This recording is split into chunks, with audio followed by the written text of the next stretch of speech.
আচ্ছা, তাহলে ততদিন পর্যন্ত আমাদের কি ছিল, আমরা হচ্ছে ফ্যারাডের প্রথম সূত্র পড়তেছিলাম, তাই তো? আচ্ছা, ফ্যারাডের প্রথম সূত্র আমাদের শেষ, এখান থেকে অঙ্ক করে ফেলছি।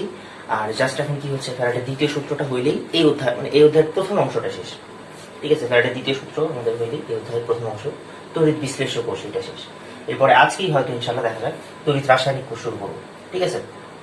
আচ্ছা, তাহলে আমাকে একটু বলো যে অঙ্ক টঙ্ক তো সব শেষই হয়েছিল, কোনো ঝামেলা আছে গতদিনের ক্লাস থেকে? কোনো প্রবলেম থাকলে বলো।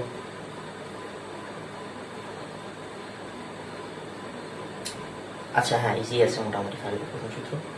হ্যাঁ, সমীকরণ বের করলেই হয়ে যায়। ঠিকই বলছো। আসলে ফ্যারাডের প্রথম সূত্র তো আমাদের সমীকরণ থেকেই আসছে, না হলেও হয় সূত্র। যাই হোক, তাহলে চলো আমাদের ফ্যারাডের প্রথম সূত্রের, আচ্ছা একটা জিনিস একটু বলে দেওয়া বাকি, সেটা হচ্ছে সীমাবদ্ধতা। ফ্যারাডের প্রথম সূত্রের সীমাবদ্ধতা। আচ্ছা, এই পাশ থেকে ফ্যারাডের প্রথম সূত্রের সীমাবদ্ধতা।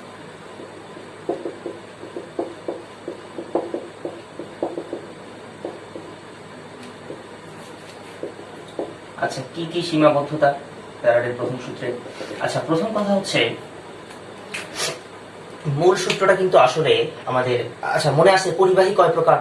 ধাতব পরিবাহী এটা কয় প্রকার? আমাদের পদার্থ 3 প্রকার ছিল, পরিবাহী, অর্ধপরিবাহী আর অপরিবাহী। তার মাঝে পরিবাহী কয় প্রকার ছিল? 2 প্রকার।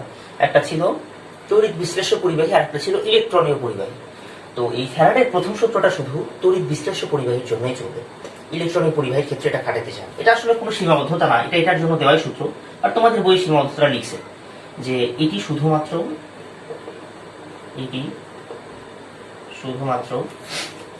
তড়িৎ বিশ্লেষ্য পরিবাহীর ক্ষেত্রেই চলবে, তড়িৎ বিশ্লেষ্য পরিবাহীর ক্ষেত্রেই চলবে।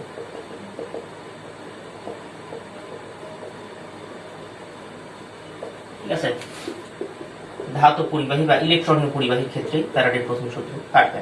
লিখে নাও, ইলেকট্রনীয় পরিবাহীর জন্য ফ্যারাডের প্রথম সূত্র খাটবে না।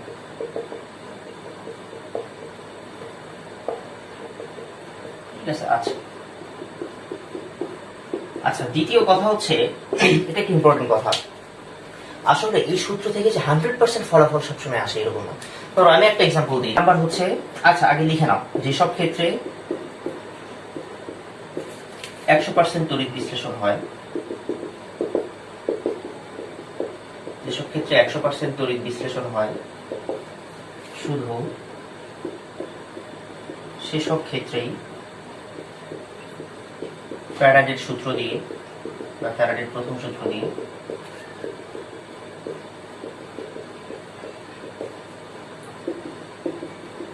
সঠিক ফলাফল পাওয়া যায়।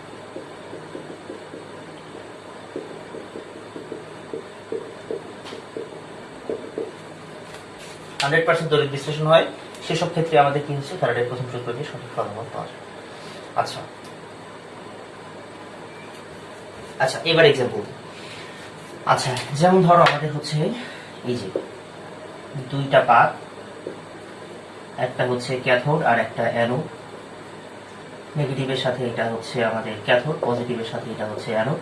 তো ধরো আমরা হচ্ছে এই জায়গায় নিকেল নাইট্রেটের তড়িৎ বিশ্লেষণ করতেছি। ঠিক আছে, এখানে নিকেল 2+, NO3-, আর এর সাথে কিছু পরিমাণ পানিও আছে। ঠিক আছে, আচ্ছা আচ্ছা, একটা কাজ করে নাও, ধরো আমাদের কি হচ্ছে, এই যে আমাদের দণ্ড দুইটাও নিকেলে। ঠিক আছে, দণ্ড দুইটাও নিকেলে, তাহলে আমরা কি জানি, এবং কিছু পরিমাণ পানি তো আছে, নিকেল নাইট্রেট থাকবে, তার সাথে পানি থাকবে না এমন তো না, কারণ হচ্ছে আমরা জলীয় দ্রবণ নিচ্ছি। তাহলে এখন শোনো, এইবার তো আর কোনো সন্দেহ নাই, এবার কি হবে যে আমাদের এই যে এখান থেকে নিকেল আয়ন দ্রবণে আসবে, সেই নিকেল আয়নই আবার কি হচ্ছে ক্যাথোডে গিয়ে জমা হবে। ঠিক আছে, নিকেল আয়ন কি হচ্ছে এখানে আসবে, সেই নিকেল আয়নই আবার এখানে ক্যাথোডে গিয়ে জমা হবে। নিকেল 2+ ঘনমাত্রা কিন্তু অনেক বেশি হাইড্রোজেন আয়নের চাইতে। ঠিক আছে, এবার তো কোনো সন্দেহ নাই। কিন্তু এবার কথা হচ্ছে, হাইড্রোজেন আয়ন কিন্তু কিছু পরিমাণ আছে, এই কিছু পরিমাণ হাইড্রোজেন আয়ন এই নিকেল আয়নের সাথে আবার কি হচ্ছে, মানে গিয়ে ক্যাথোডে জমা হয়। তো 100% যে নিকেল আয়ন আমাদের ক্যাথোডে জমা হবে এরকম না, কিছু পরিমাণ ঘাটতিও থাকে, এবং এই ব্যাপারটাকে বলে তড়িৎ দক্ষতা বা তড়িৎ সামর্থ্য। এটাকে বলে হচ্ছে তড়িৎ দক্ষতা বা তড়িৎ সামর্থ্য। এটা কি জিনিস, যে আমাদের ক্যাথোডে যত ফ্যারাডের সূত্র অনুযায়ী যে পরিমাণ নিকেল জমা হওয়ার কথা, সেই পরিমাণ তো জমা হলোই না, কিছু পরিমাণ হাইড্রোজেন গেছে, ওটা থাকবে নিচে। মানে এটা একটা রাশি, এই রাশি ইকুয়াল টু হচ্ছে নিচে থাকবে ফ্যারাডের সূত্র অনুযায়ী ফ্যারাডের সূত্র অনুযায়ী যে পরিমাণ ধাতু জমা হওয়ার কথা, যে পরিমাণ ধাতু জমা হওয়ার কথা,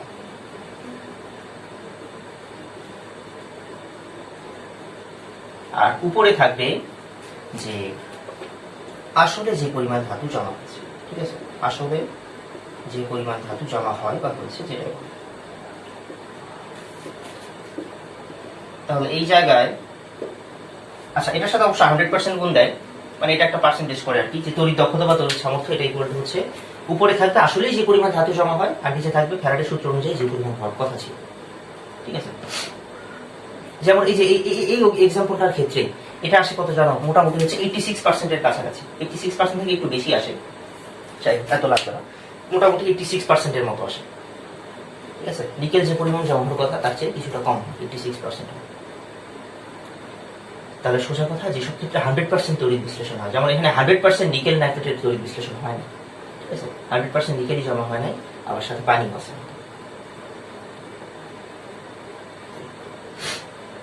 তাহলে মাথায় রাখো। দেখো আচ্ছা, যদি তড়িৎ বিশ্লেষণের সময় একাধিক বিক্রিয়া ঘটে, যদি তড়িৎ বিশ্লেষণের সময় একাধিক বিক্রিয়া ঘটে তবে ফ্যারাডের সূত্র অনুযায়ী সঠিক ফলাফল পাওয়া যায়। তবে ফ্যারাডের সূত্র অনুযায়ী সঠিক ফলাফল পাওয়া যায়। আচ্ছা, একাধিক বিক্রিয়া ঘটে বলতে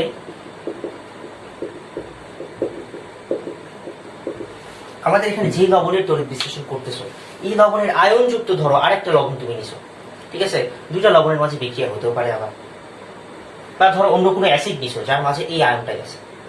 ঠিক আছে, ধরো আমাদের কি করতেছো, সোডিয়াম ক্লোরাইডের তড়িৎ বিশ্লেষণ করতেছো, সোডিয়াম আয়ন ক্লোরাইড আয়ন, এর মাঝে আবার কি হচ্ছে হাইড্রোজেন ক্লোরাইড দিয়ে দিছো।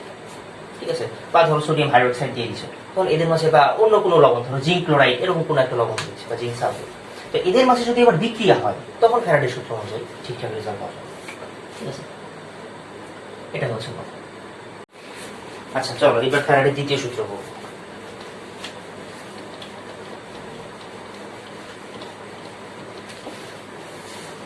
আচ্ছা, দ্বিতীয় সূত্র পড়ার আগে তোমাদের একটা জিনিস একটু বোঝা দরকার। আচ্ছা, তার আগে লেখো ফ্যারাডের দ্বিতীয় সূত্র। আচ্ছা, ধরো আমাদের দুইটা তড়িৎ বিশ্লেষক কোষ। ঠিক আছে, এটা আমাদের একটা তড়িৎ বিশ্লেষক কোষ। আচ্ছা, এটা হলো একটা তড়িৎ বিশ্লেষক কোষ, এই জায়গায় আরো একটা তড়িৎ বিশ্লেষক কোষ আছে, দুইটা তড়িৎ বিশ্লেষক কোষ। আচ্ছা, ধরো আমি চাচ্ছি এই দুটার মধ্যে দিয়ে সম পরিমাণ তড়িৎ প্রবাহিত করবো। তাহলে তুমি একটা কাজ করতে পারো, যে ধরো আমি এই জায়গায় কি হচ্ছে সেম ভোল্টেজের ব্যাটারি নিচ্ছি, এটাও 5 ভোল্ট, এটাও ধরো 5 ভোল্ট। আচ্ছা, তাহলে কি তুমি একদম শিওর যে এখানে 5 মানে দুই জায়গায় সম পরিমাণ তড়িৎ প্রবাহিত হবে? তা কিন্তু না। কেন না বলো তো? এখানেও 5 ভোল্টের ব্যাটারি, এখানেও 5 ভোল্টের ব্যাটারি, তাহলে সম পরিমাণ তড়িৎ প্রবাহিত হবে না কেন? ধরো এই জায়গায় আমাদের লবণ আছে একটা, হ্যাঁ হ্যাঁ হ্যাঁ হ্যাঁ সোজা কথা হচ্ছে আমাদের এই উৎপাদ আর হচ্ছে দ্রবণের ঘনমাত্রা, তারপরে উৎপাদের প্রকৃতি, দ্রবণের প্রকৃতি, এগুলোর উপরে নির্ভর করে। তা না হলে এই আসলে আচ্ছা এই তড়িৎ প্রবাহ শুধুমাত্র, আচ্ছা মনে আছে আমাদের ওহমের সূত্র কি, ভি ইকুয়াল টু আই আর। তাহলে আই ব্যাপারটা কিসের উপর নির্ভর করতেছে? ভোল্টেজ তুমি ফিক্স করে দিছো, ঠিক আছে, মানে প্যারা নাই, ভোল্টেজ ফিক্স করে দিছো, বাট রোধ তো আলাদা। এক একটা লবণের রোধ এক এক রকম হবে এই জায়গায়। আসলে তো কি, আচ্ছা এখানে যে একটা রোধেরও ব্যাপার আছে, এটা তুমি ভালো বুঝবা। এটা আরেকটা মানে পড়াশোনা আছে, কন্ডাক্টেন্স। ঠিক আছে, এই অধ্যায়ের আরেকটা পড়াশোনা আছে কন্ডাক্টেন্স, এটা ওখান থেকে অতটা কোশ্চেন আসে। ঠিক আছে, দেখি এটা যদি পরে সময় থেকে পড়াবো। তো যাই হোক, আমাদের এই জায়গায় লবণের প্রকৃতির উপরে ডিপেন্ড করবে এই তড়িৎ প্রবাহটা। তার আমাকে এবার বলবো, আমি যদি চাই দুই জায়গায় একই তড়িৎ প্রবাহ করবো, তাহলে উপায়টা কি? আমি তো ভোল্টেজ ফিক্স করে দিচ্ছি, তাহলে তো হচ্ছে না, লবণ আলাদা। তাহলে দুইটা লবণ আলাদা হওয়ার পরেও আমি যদি একই তড়িৎ প্রবাহ করতে চাই, কি উপায় ভাবো দেখি।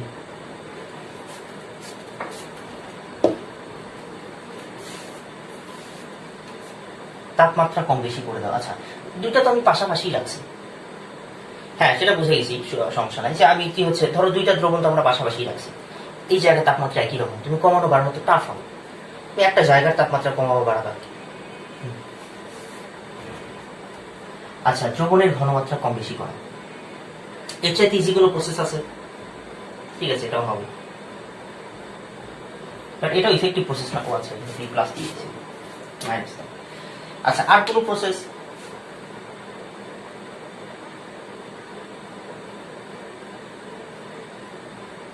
না না না না, এটা এটা এটা কোনো হইল না, এটা কোনো উপায় হইল না। কারণ কি, ইলেকট্রোড চেঞ্জ করলে তো আমাদের তড়িৎ প্রবাহ চেঞ্জ হয় না।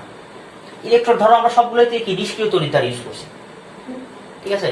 তুমি যদি এখানে আবার কপারের বা সক্রিয় কোনো তড়িৎদ্বার ইউজ করো, সে আবার বিক্রিয়া অংশগ্রহণ করবে, তখন আবার আলাদা ব্যাপার হয়ে যাবে। সবগুলোতে আমরা ধরো কি হচ্ছে গলিত লবণ নিছি, আর দুই জায়গাতেই নিষ্ক্রিয় তড়িৎদ্বার ইউজ করছি। আচ্ছা, আমি উপায়টা বলে দিই। উপায়টা হচ্ছে এই দুইটাকে সিরিজে সংযোগ করা হবে। এই দুইটাকে মানে একটাই ব্যাটারি থাকবে, দুটাকে সিরিজে সংযোগ করা হবে। কি হবে? এটা হলে লেখা হবে দুটা তড়িৎ বিশ্লেষের সিরিজ সংযোগ, দুটি তড়িৎ বিশ্লেষ্য কোষের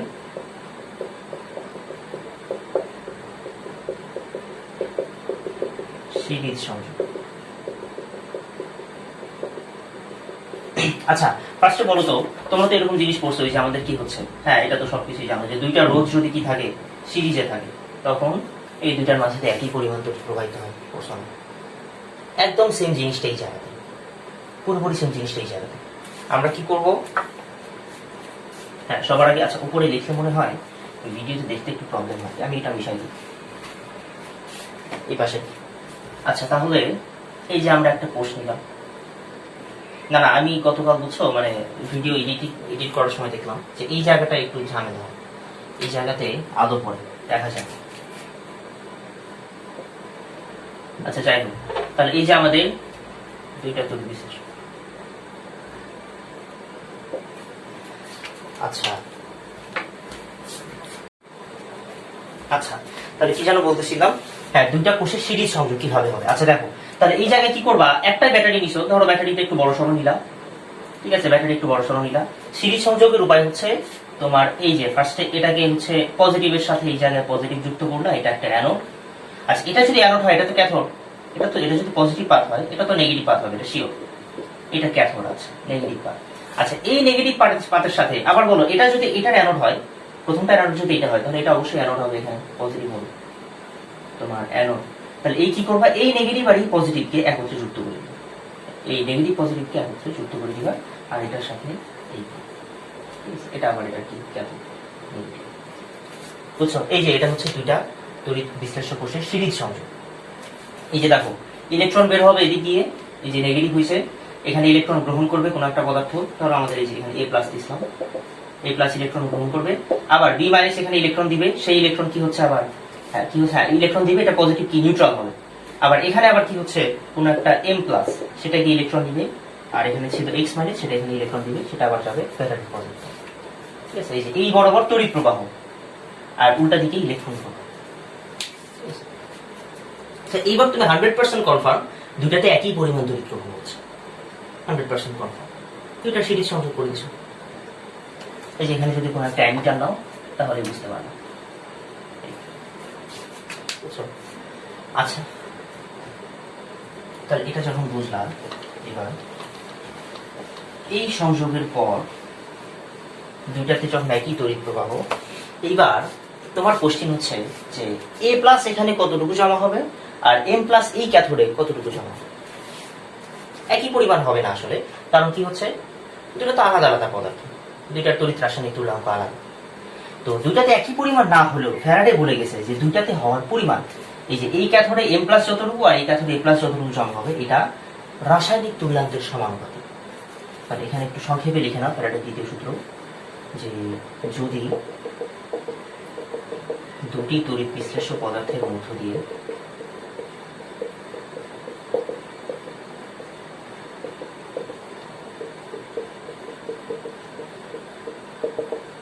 একই পরিমাণ তড়িৎ প্রবাহিত হয় বা একই পরিমাণ বিদ্যুৎ প্রবাহিত হয়, তবে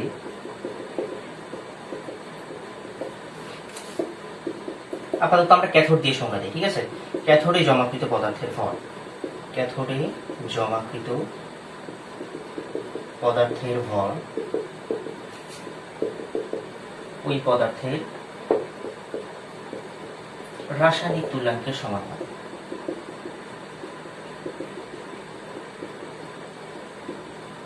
রাসায়নিক তুল্যাঙ্কের সমানুপাতিক। আচ্ছা, রাসায়নিক তুল্যাঙ্ক আবার কি জিনিস? আমরা তো তড়িৎ রাসায়নিক তুল্যাঙ্ক পড়ছি। রাসায়নিক তুল্যাঙ্ক কি? আচ্ছা বলো, তড়িৎ রাসায়নিক তুল্যাঙ্ক জেড, এটা তো ছিল জেড, তড়িৎ রাসায়নিক তুল্যাঙ্ক, এটা ছিল জেড, এটা ইকুয়াল টু কি ছিল? জেড ইকুয়াল টু ছিল M by N. M by N, M হচ্ছে আণবিক ভর, এন হচ্ছে ওই যে তোমার তুল্য সংখ্যা বা চার্জ সংখ্যা বা প্রবাহিত ইলেকট্রন সংখ্যা, এফ হচ্ছে 1 ফ্যারাডে মানে তড়িৎ 96,500 কুলম্ব। আর রাসায়নিক তুল্যাঙ্ক হচ্ছে ই, রাসায়নিক তুল্যাঙ্কটা হইল ই। ইকুয়াল টু হচ্ছে শুধু এম বাই এন, এখানে এফ নাই। এই দেখো, যেখানে তড়িৎ ছিল সেখানে চার্জ আছে, এফ হচ্ছে 96,500 কুলম্ব, এটা তো একটা চার্জ। যেখানে তড়িৎ রাসায়নিক ছিল সেখানে চার্জ আছে, আর যেখানে শুধু রাসায়নিক সেখানে চার্জ নেই। এমনি মাথায় রাখতে পারো, ঠিক আছে? এন এর পরিচয় তো অনেকগুলো জানো তোমরা, তুল্য সংখ্যা বা প্রবাহিত ইলেকট্রন সংখ্যা, ঠিক আছে? আদান প্রদানকৃত ইলেকট্রন সংখ্যাও বলতে পারো, বা হচ্ছে যোজনী বলতে পারো, বা চার্জ বলতে পারো, যেটা খুশি।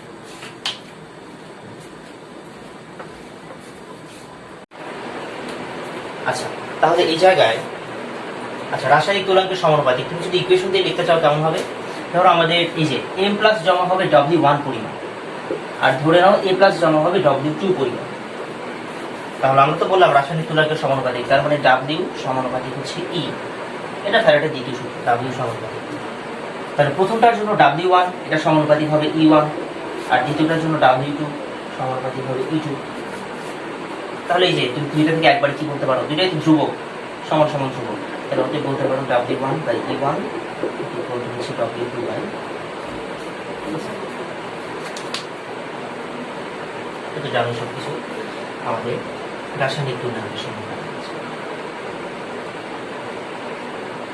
এবার চলো একটা অঙ্ক করি, দ্বিতীয়। আচ্ছা তাহলে দেখো এবার এটার সলভ। আচ্ছা কথা হইলো তিনটা কোষ আছে এই জায়গায়, তাহলে তিনটা কোষে যদি সমপরিমাণ তড়িৎ চালনা করতে চাও, তিনটা কোষকে সিরিজে যুক্ত করা লাগবে। তাহলে আসলে চিত্রটা হচ্ছে এরকম, এবার আছে তিনটা কোষ। আগের বার আমি দেখাচ্ছিলাম যে এটা ছিল দুইটা কোষ, আর এবার পুরোপুরি তিনটা কোষ আছে, ঠিক আছে? এই যে তিনটা কোষ, আমাদের এটা যুক্ত করবা, তার দিয়ে এটা তার দিয়ে যুক্ত করবা, আর এটার সাথে ব্যাটারি পজিটিভ, আর এই যে এটার সাথে ব্যাটারি হচ্ছে। তিনটা কোষ পরস্পর সিরিজে যুক্ত আছে, তো তিনটাতেই সমপরিমাণ তড়িৎ প্রবাহ। আর ফ্যারাডের দ্বিতীয় সূত্র সমপরিমাণ তড়িৎ প্রবাহ না হলে তো চলবে না। প্রথমটা কি বলছে? হ্যাঁ এটা এ বি সি, এটাতে বলছে জিঙ্ক সালফেট, এটাতে বলছে সিলভার নাইট্রেট, আর সি নাম্বারটায় বলছে কপার সালফেট। আচ্ছা এবার দেখো আমাদের তথ্য দেওয়া আছে কোনটা? ক্যাথোডে 1.45 গ্রাম সিলভার, তার মানে বি নাম্বার কোষে, এই বি কোষে বলে দিচ্ছে ক্যাথোডে 1.45 গ্রাম সিলভার জমা হয়েছে, আর 1.5 অ্যাম্পিয়ার বিদ্যুৎ। তাহলে দেখো এক নাম্বারটা ইজি হবে। এক নাম্বারটা ফ্যারাডের প্রথম সূত্র, আমরা কি জানি? W equal to MIT by N। MIT by N, দেখো সব কিছু দেওয়া আছে, টি এর ভ্যালু বের করব, ঠিক আছে? তাহলে চলো, টি ইকুয়াল টু হচ্ছে W N divided by MI। W এর ভ্যালু কত দেওয়া আছে? এই যে 1.45 গ্রাম। N কত? সিলভারের জন্য N কত? +1, তাই তো? সিলভারের চার্জ +1, জানো হচ্ছে 1। F হচ্ছে 96,500, এই জায়গায় M হচ্ছে তোমার সিলভারের ভর 108, আর I হচ্ছে কত অ্যাম্পিয়ার ছিল? 1.5। তো এটা অ্যান্সার। এটা সেকেন্ডে আসবে, সেটাকে 60 দিয়ে ভাগ করে মিনিট করে নেবে। আচ্ছা তাহলে অ্যান্সার বের করছো 32.2 মিনিট। আচ্ছা 32 মিনিট। তাহলে এবার সেকেন্ডটাই চলো। আচ্ছা সেকেন্ডটাই বলছে জমা হওয়া কপার ও জিঙ্কের পরিমাণ কত। আচ্ছা প্রথম কথা বলে দিই, তুমি 2 নাম্বারটা ফ্যারাডের প্রথম সূত্র ইউজ করে সব, ঠিক আছে? তোমার যদি যেহেতু 1 নাম্বার মানে কোশ্চেনটা এমনি সাজাইছে, তুমি যদি 2 নাম্বারে ফ্যারাডের প্রথম সূত্র ইউজ করো তাও চলবে, ঠিক আছে? কারণ সব ডেটা দেওয়া আছে। এই যে মিনিটও পেয়ে গেছো।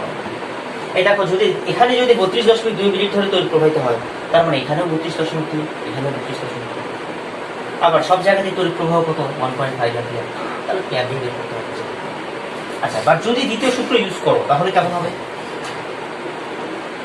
আচ্ছা, তখন কি হচ্ছে যে আমরা তো বি এর ভ্যালু জানি, তার মানে ব্যাপারটা এরকম যে ডাব্লিউ ইজি, এটা আমরা বের করছি, এটা দেওয়া আছে, ডাব্লিউ ইজি দেওয়া আছে, divided by E A G. E A G হচ্ছে সিলভারের রাসায়নিক উপাদান, ইকুয়াল টু ধরো ডাব্লিউ জিঙ্ক, জিঙ্কেরটা আমরা বের করবো ইজি। ই জিঙ্ক মানে কি? জিঙ্কের তড়িৎ রাসায়নিক উপাদান। আর হচ্ছে ডব্লিউ কপার ডিভাইডেড বাই, হ্যাঁ, এটা হচ্ছে ফ্যারাডের দ্বিতীয় সূত্র। তাহলে দেখো তোমার এই দুইটা জানাই, তুমি এখান থেকে জীবন একটা বের করতে পারবে। চলো জিঙ্কেরটা বের করে যাবে। তাহলে ডব্লিউ জিঙ্ক আসবে কত? ডব্লিউ ইজি গুণন ডিভাইড বাই ইজি গুণন হচ্ছে ইজি। তাহলে ডব্লিউ ইজি দেওয়া আছে কত জানো? 1.45। আচ্ছা, ইএজি হচ্ছে সিলভারের আণবিক ভর 108 ডিভাইডেড বাই হচ্ছে সিলভারের পূর্ণ সংখ্যা 1। এটা বিষয় দিলাম পাঁচটা। আচ্ছা, তাহলে কি করতেছিলাম? এই যে ডব্লিউ জিঙ্ক ইকুয়াল হচ্ছে এই দুটা ভাগ গুণ হচ্ছে ই জিঙ্ক। ই জিঙ্ক কত? আমাদের জিঙ্কের আণবিক ভর 65.4 ডিভাইডেড বাই জিঙ্কের তুল্য সংখ্যা 2। এই যে এটা হবে অ্যান্সার, এটা হবে জিঙ্কের অ্যান্সার। এই দ্বিতীয় সূত্রটা শিখে রাখবো, কারণ অনেক সময় শুধু দ্বিতীয় সূত্র দিয়ে কাজ দিতে হবে, প্রথম সূত্র ইউজ করা হবে। আচ্ছা, আবার আসো আমাদের যদি ডাব্লিউ কপার বের করতে চাও, তাহলে এটা ইকুয়াল টু আসবে এই যে এটাকে এখানে নিয়ে যাও, ইসিইউটাকে উপরে নিয়ে যাও, তাহলে আসবে হচ্ছে ডব্লিউ ইজি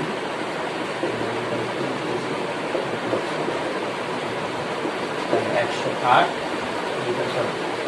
1.45 ডিভাইড বাই হচ্ছে 101/1 আমাদের 63.4 ডিভাইড বাই আমাদের হচ্ছে কপারের কত 0.43, আর উপরেরটার আনসার আসছে 0.4। হ্যাঁ, ঠিকই আছে, ঠিক আছে।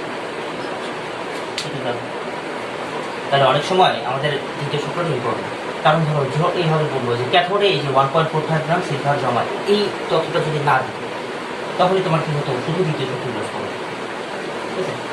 বা এই যে যদি আমাদের বিদ্যুৎ প্রবাহ কতটুকু হয় এটা যদি না দিত, ধরো 1.5 অ্যাম্পিয়ার দেয়, তখন কিন্তু তোমার কোনো উপায় নাই 2 নাম্বার করার জন্য, তোমার কি হচ্ছে এই সূত্র ইউজ করবে।